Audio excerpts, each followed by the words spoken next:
Inspiration for Teachers podcast, bringing you dynamic and inspirational educator interviews. Our fascinating guests share their professional challenges and creative resolutions for success. Discover their workable strategies, ideas, and resources to reach your educational goals. And now your host, Kelly Long. Welcome to another episode of Inspiration for Teachers. I'm your host, Kelly Long, and I'm super thrilled to be joined alongside our passionate educator on the show today.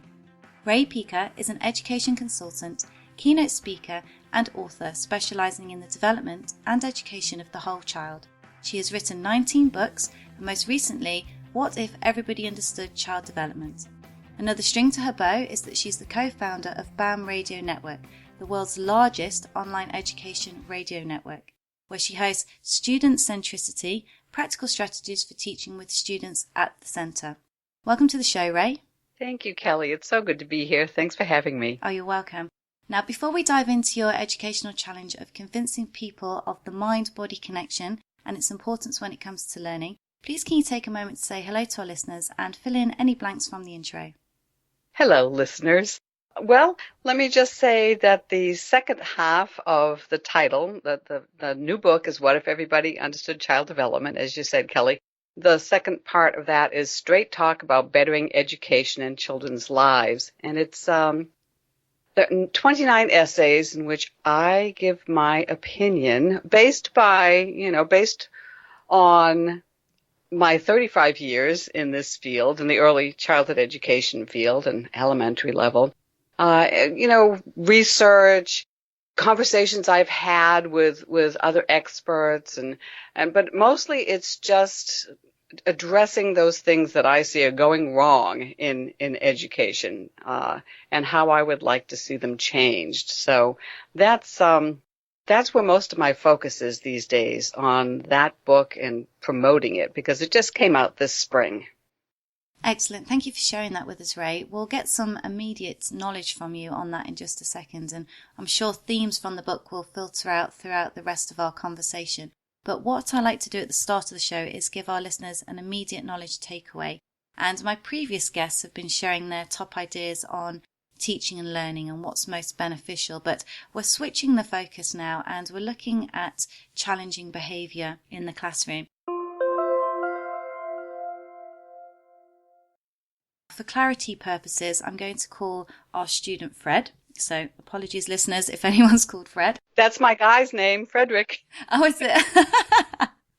So as a teacher, we're looking at Fred in our classroom, and he's doing his utmost to sabotage your authority and your lessons. He's very much disengaged, rude, and sometimes aggressive and manipulative. So dealing with a student that's showing all of those issues, what do you think would be your workable ideas, or what perhaps may have worked for you in the past which you could deploy to manage that child and the behaviour going on?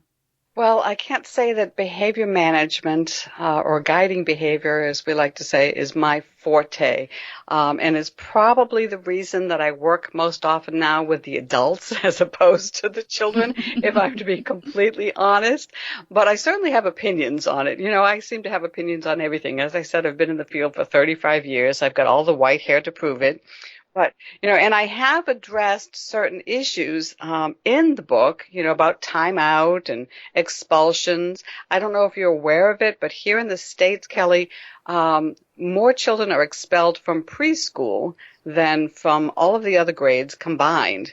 It's quite a shocking statistic. And my point of view is that isn't going to help anybody learn anything. I mean, early childhood education is where children learn to become a part of society. And whether we're giving them timeouts or expelling them, we are excluding them. So I would hope that that teachers and administrators would find other ways of dealing with behavior issues. I talk frequently with friends who are early childhood professionals, and one in particular was working very hard. Her center was working very hard to keep the child in the school, but it became evident that he had to go. So he was placed elsewhere, let's say. But they did try everything. So, there are so many things that don't work in terms of what does work. I think meeting the child where he is, you know, positive reinforcement, but not in terms of praise, praise, praise, because they just begin to tune it out when it isn't honest praise. I think that really listening to children, that getting eye to eye with them when you're talking with them, that the children who are acting out are the ones who are most craving and needing your attention. Now, it's a delicate balance because you don't want to give all of the attention to the child who is acting out and neglect the others.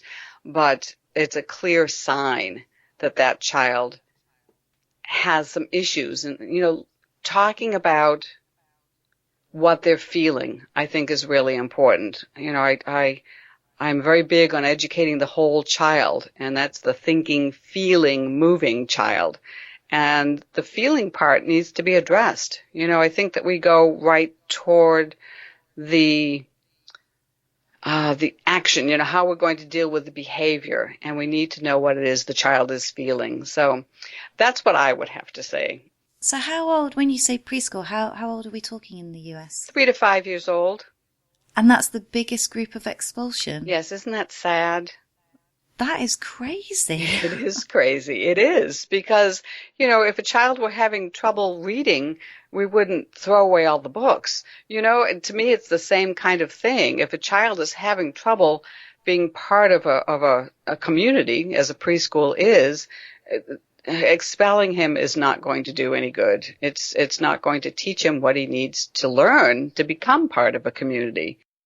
And that's when you really need to be nurturing children and teaching them how to behave and what is acceptable and what is not. I mean, when you get to my level at 11 to 16, that's when it's a bit more challenging because they're very stubborn and they say, no, I'm not doing it, no matter what you say. But, oh gosh, I'm really shocked at that. I really didn't know. Well, you should be shocked at that. It's a very shocking thing. So that's the last essay in my book is you're out of here. The preschool expulsions and zero tolerance policies. There are two practices that make me wonder if some of those people in charge understand or even like children. Sometimes I think they don't even like children. Wow. So let's go from something that is really shocking to looking at something that hopefully excites you, Rae, and also maybe something that you'd most like to change. So what excites you right now about education and what would you most like to change? I have my issues with technology and with social media, but on the positive side, it's given teachers a voice that they have never had before. And I don't know quite what's happening in the UK, but here in the States, teachers are they're feeling downtrodden, and they're being harassed and stepped on and disrespected and it's yeah, it's the same over here. We get bad press. Oh, lovely. It's just, it's horrible, and they make it sound as though public education is just failing. And of course, if it were failing, which it really isn't, it would be all of the teachers' fault. So I'm very, very excited that thanks to the internet and social media, we're on the verge of a revolution, I think. Of course, I've been waiting for the revolution in education for a long time, and I've been wrong several times. But I think this time, perhaps, it's really going to happen. That they no longer have to stay silent when people outside of the field are making all of the decisions for them. There was one example, not in early childhood education. In Seattle, Washington, the high school teachers decided they didn't want to do the MAP test anymore. It was MAP, and I have no idea what that acronym stands for, but the teachers felt that it was too expensive. It cost too much in terms of energy and time, and it wasn't doing anything. It wasn't testing the kids on anything that meant anything. So they boycotted. And in the past, I think that they would have probably, they would have lost the battle and possibly been fired. But this time because of social media, because everyone around the country and perhaps even the world, I don't know, took up their cause, and helped them fight their battle. They actually won it. And now there is no more MAP test in the high school in Seattle. So, it's a wonderful thing. Teachers have been silent for too long. I think that humility and well, let's just call it humility, has been part of the teacher description for a long, long time. And as part of that, they just, they do what they're told. And now I think that they're saying, hey, heck no. If there are going to be decisions made about what we're doing, we're going to be part of the conversation. So that's my long-winded answer to that. No, I definitely agree with you. I can feel it here in the UK, especially on social media like Twitter. Teachers are sharing best practice and you pick up some amazing ideas, but also, they're really finding, like you said, their voice, and they're very aware that they need to be focused on what is best for the child and what is best for the community, and not necessarily what politicians are doing with education and using it as a ball and a bat between two different parties. So it's really nice to see that we are taking more charge of it, and also getting a bit more, well, I'd like to say autonomy, but I don't know whether we're completely there yet, but definitely taking more action and more control. And I love that idea of getting people on side and changing and ditching certain tests. I think I might start a campaign over here in the UK to get rid of a few. Let me know how that goes. Yeah. Well, Alfie Kohn, in his book, The Schools Our Children Deserve, he says that he doesn't expect the politicians to keep up with the research in education any more than he expects them to keep up with the research in kidney disease. The difference, he says, is that the politicians aren't telling the doctors when to prescribe dialysis. They are telling educators how to do their job. And, and I always ask my audiences what gives them the right. They haven't studied educational theory. They haven't studied child development. They really don't know anything about the area in which they're making decisions, and it's patently unfair. And patronizing. Absolutely patronizing. We've got the Common Core happening here in the States, and in the early childhood arena, not one early childhood professional was on the panel that determined the kindergarten standards. And as a result, we have standards that say, one example is that all kindergartners will leave that grade reading. Now, as an educator, you know that not all children of the same age in the same class are at the same place. They're not at the same developmental level. If we look at the range in development, a child might start reading at 4, and I know one very brilliant woman who didn't start until she was 10. So we can't demand that all children read by the time they leave kindergarten. The only thing that will do is put an enormous amount of stress on them and help them learn to hate school and reading. It's so interesting because we were in a school meeting today and we were kind of looking at where a child comes into school and what their predicted outcome is when they leave school. And that, when they come to me, they've got 5 years before they leave. And I was saying, that doesn't take any consideration of the growth of the child in that 5 years. It's just saying you come in at this age and you're expected to achieve X, Y, Z by the time you leave. And if you don't, then you failed or we failed you. But there's nothing there about that child and the growth and their development. I mean, what if that child could be doing better in 2 years' time? You're already crushing their expectations and their hopes by saying, right, this is what we're expecting of you at this stage. Exactly. Recently, I think it was just last week, I put out a tweet that says we accept that no two snowflakes are alike, but we teach children as though, they're all exactly the same. And I was very gratified by the response. It got retweeted and favorited quite a bit. So we teachers are all standing together on this, and that's the first step at least.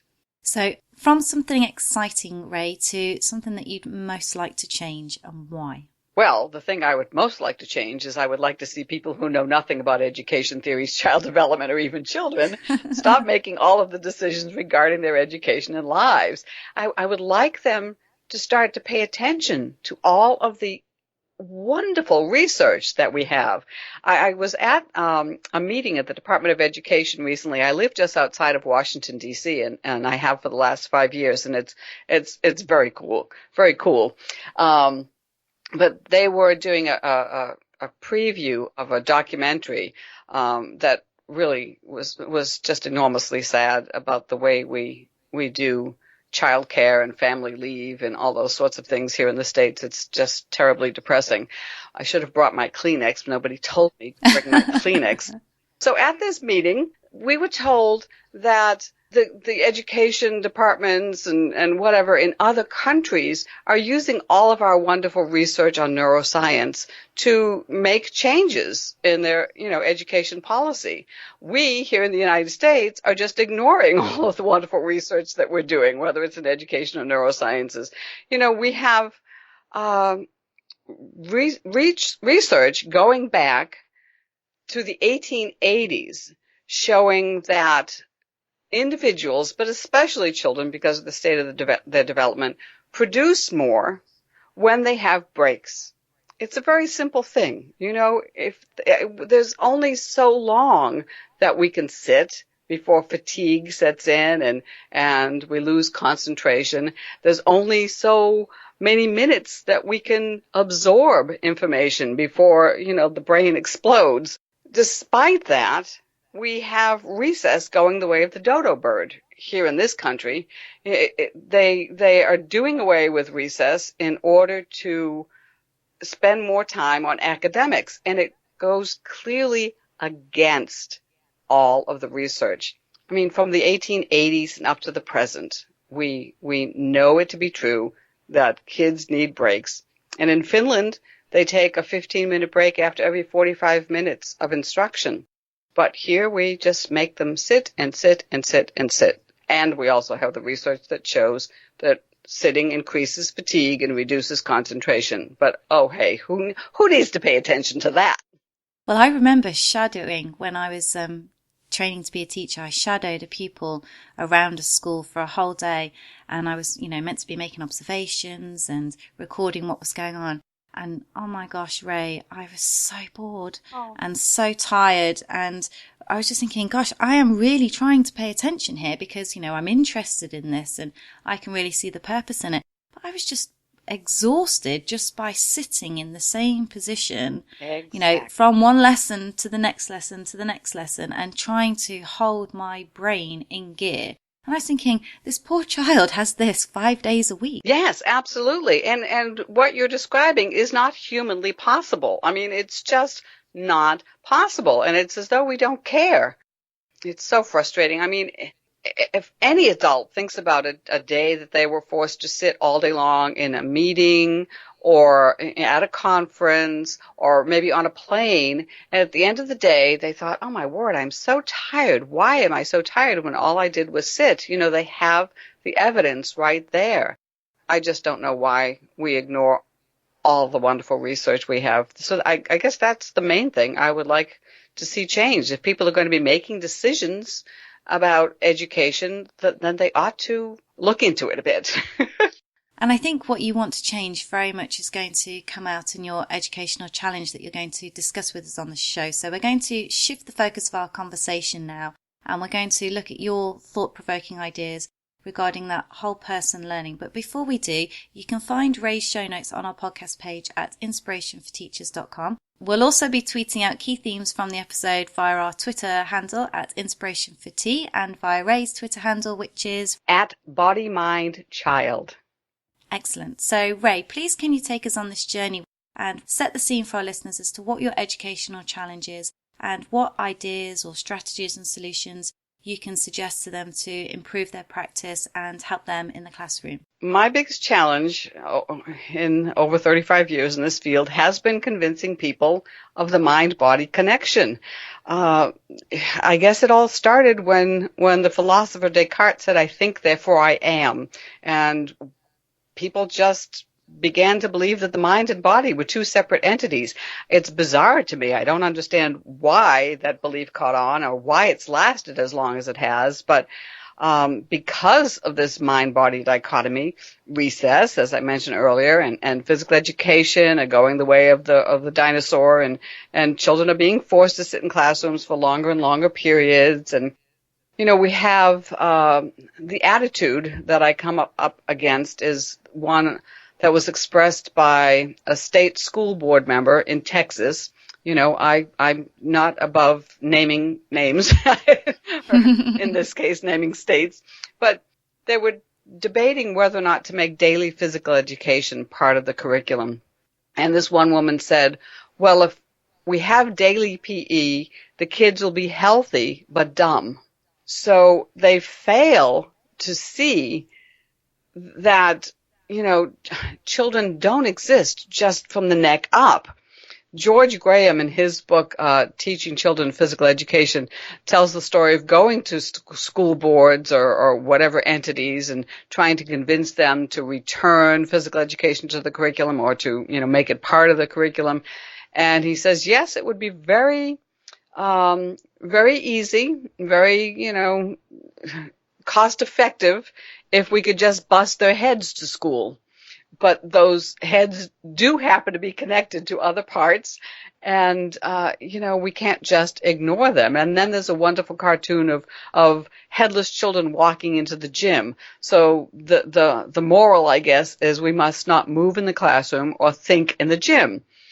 Never the twain shall meet. And, when we talk about people ignoring the research, this is one of the things that I mean. We have so much research, and so much of it is coming at us now that we have, the ability to look at the brain, showing that physical activity stimulates learning. One of the tweets that I put out recently showed 2 brain scans done by Dr. Charles Hillman, and I can't remember what university he's at, but it showed the scan of a brain that had been sitting next to the scan of a brain following a 20-minute walk. And the one following the walk was so much more lit up. We know so much now, and again, we just continue to ignore it.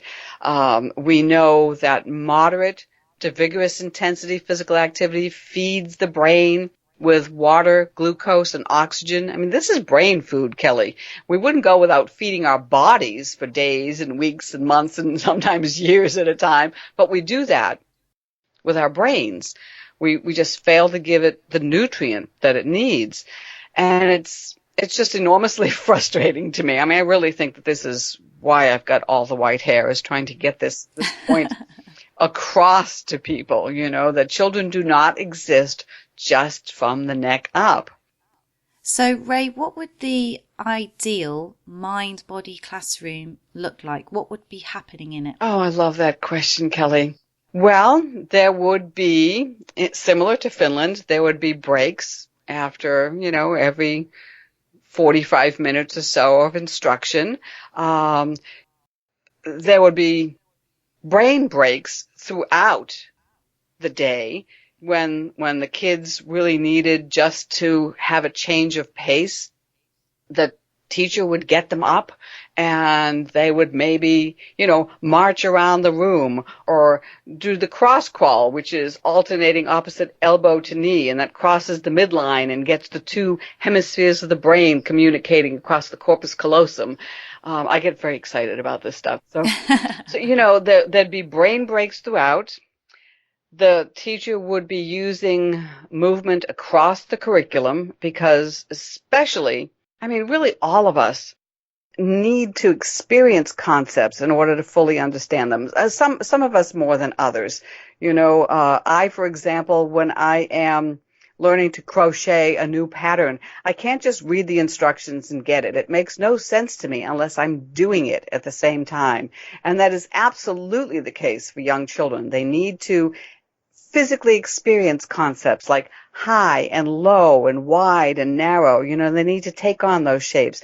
They need to get with a partner and form a lowercase b with their bodies, and then a lowercase d, so that they understand, the directionality. They need to act out words like enormous and tiny and stomp and slither, so that those words have relevance to them, and it imprints it on the body and in the mind.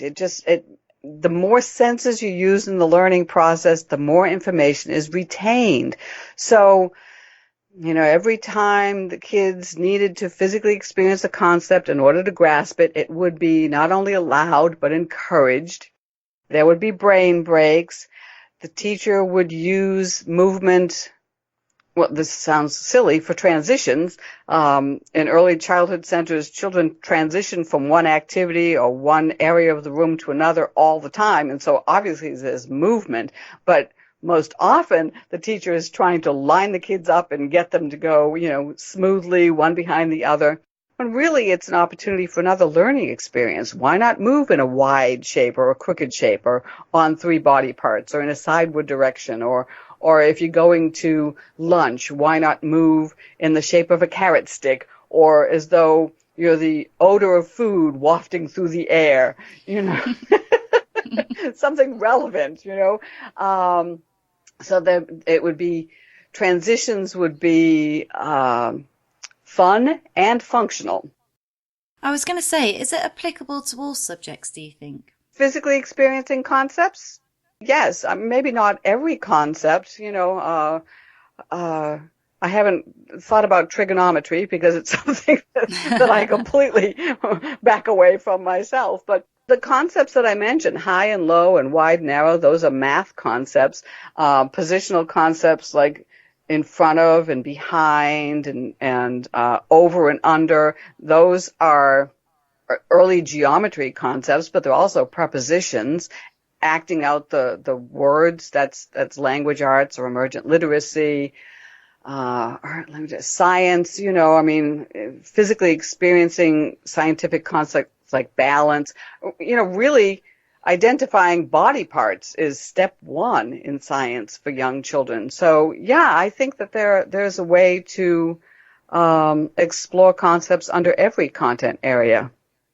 I think it's getting quite creative in the way in which you deliver those concepts that you're hoping that your learners will understand and experience.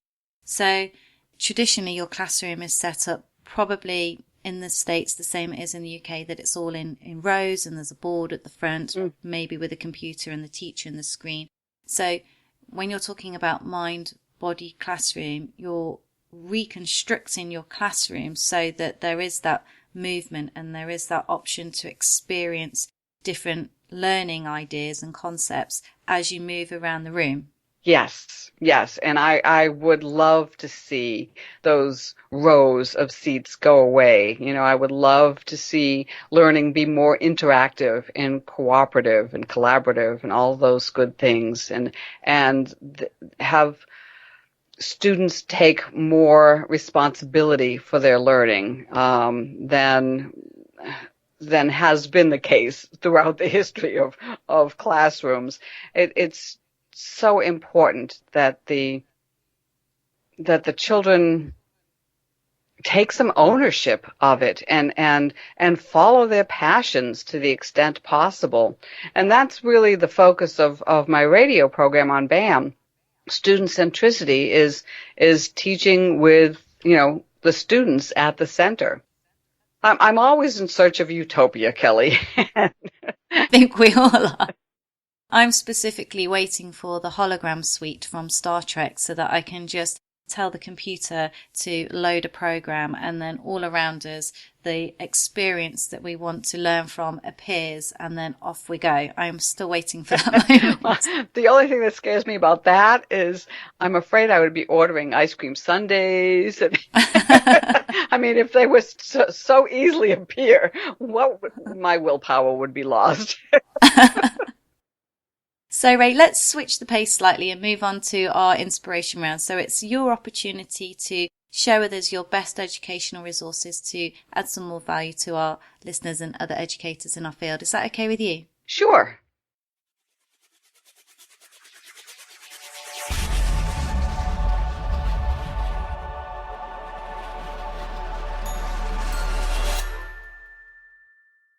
So what has been your proudest moment in education so far? My proudest moments come when someone writes to me or approaches me after a keynote to say that my work has had a positive impact on theirs. I mean, there's just no greater reward than that, especially when you've been at it for as long as I have. I mean, to think, it's just so interesting because unless I'm going out to do keynotes or consulting, I mostly am enclosed in my little office and I'm in front of my computer all by myself. Well, the cat is here, but he doesn't have much input beyond acting as paperweight, but I just do my thing. I just do my thing. I like to joke about having a writing disease, which is why I've written 19 books. It's a little crazy. And someone says, I've been following your work for years, or, you changed my mind about using movement in the classroom or something like that. It's just so darn gratifying. Wow, Rae, you're some kind of superwoman doing 19 books and a radio show and consulting and everything else. I think I'm just a little crazy. So what's the best advice you've ever received? Inspiration comes from so many sources. I love quotes and I follow people like Diane Ravitch here in the States, who blogs not just once a day, but maybe 6 times a day because she's so passionate about what she does. And so I try to follow in the footsteps of those people whom I really, really admire. One of them is Carla Hannaford, who wrote a book called Smart Moves, Why Learning is Not All in Your Head. And she is the brilliant person I know who did not read until she was 10. So, although I can't think of the best advice I ever received, I can tell you that I absorb inspiration from many, many sources. So that leads us on to our next questions, which is, what are your sources of inspiration specifically? Well, I am inspired by those people who are passionate about what they do and fight for what they believe in despite the odds. So we've got people like Diane Ravitch, and in the early childhood field, we have Nancy Carlson Page, who just, has been a fierce protector of early childhood education. We have a group called Defending the Early Years. It's DEYproject.org, and they fight for what's right, for developmentally appropriate practice in early childhood education. We have the Association for the Child's Right to Play. I mean, really, how sad is it that we need an association for the child's right to play? But they are the country's fiercest defender of recess, and they have a lot of wonderful advocacy tips there, and actually stories coming out of IPA USA have shown me, they're at IPAUSA.org, have shown me the power of one individual, one mom who saw the result of her child not having recess and said, I'm mad as hell and I'm not going to take it anymore, and fought and won. So those are the kinds of things that inspire me. And what about a habit that works for you time and again? I'm pretty persistent. You'd have to be writing 19 books. I guess, kind of relentless. I credit my father. I'm of Italian heritage, 100%. And my father was a fighter. He was not a healthy man, and he fought to get to the ripe old age of 47, and I saw him, struggle but maintain a good attitude and a sense of humor. And I hope that I have some of that running through my blood. So, when the going gets tough, the tough keep going, which is not to say that I haven't come close to giving up. It's, this message about the mind-body connection and the importance of movement. It's been a struggle. And when I first started, early childhood professionals backed away from me as though I were, if I said the words children and movement in the same sentence, they backed away from me like I was a dentist holding a drill. And it's not all that encouraging. And burnout, of course, is not physical exhaustion, it's emotional exhaustion. And I've actually had 3 burnouts. I had them every 7 years for the first 21 years. And so now it's been 14 years without one, so I'm not going to have a 4th. But, you learn from them. You learn how to take better care of yourself. It was hard. It was hard to keep going on occasions. I thought there's got to be an easier way to make a living. But the message is just too important. So I kept going. It reminds me of something that Angela Watson said in her podcast episode. And she said, don't sacrifice what you want now for what you most want. And when I'm tempted to crash and burn on the sofa and think, I don't want to do my podcast this week, I think of that phrase and I think, yeah, I need to get on with doing it. So do you have a resource that you can share with our listeners, Rae? Well, I would love it if every listener read my new book, What If Everybody Understood Child Development, and joined me in the fight for better education for kids. I am using the hashtag #AskingWhatIf, and I would love it if people joined me there. On my website, raepica.com, I have Rae's Rants, and that is where and on Twitter and on Facebook is where I post the stories that most upset me about developmentally inappropriate practice, stories of frustration brought to me by parents and teachers. And I would love to hear from you listeners if they have stories to share, and we can rant together. My idea is to point the finger at those people who are doing shameful things that make it seem like they don't even like kids, and hopefully we can get that changed. But also, of course, BAM Radio Network. It's bamradionetwork.com. And actually, Kelly, BAM might seem like a strange name for an education radio network, but my old show, Body, Mind, and Child, was the first show on the network, and so BAM stood for Body and Mind. So there you go, full circle.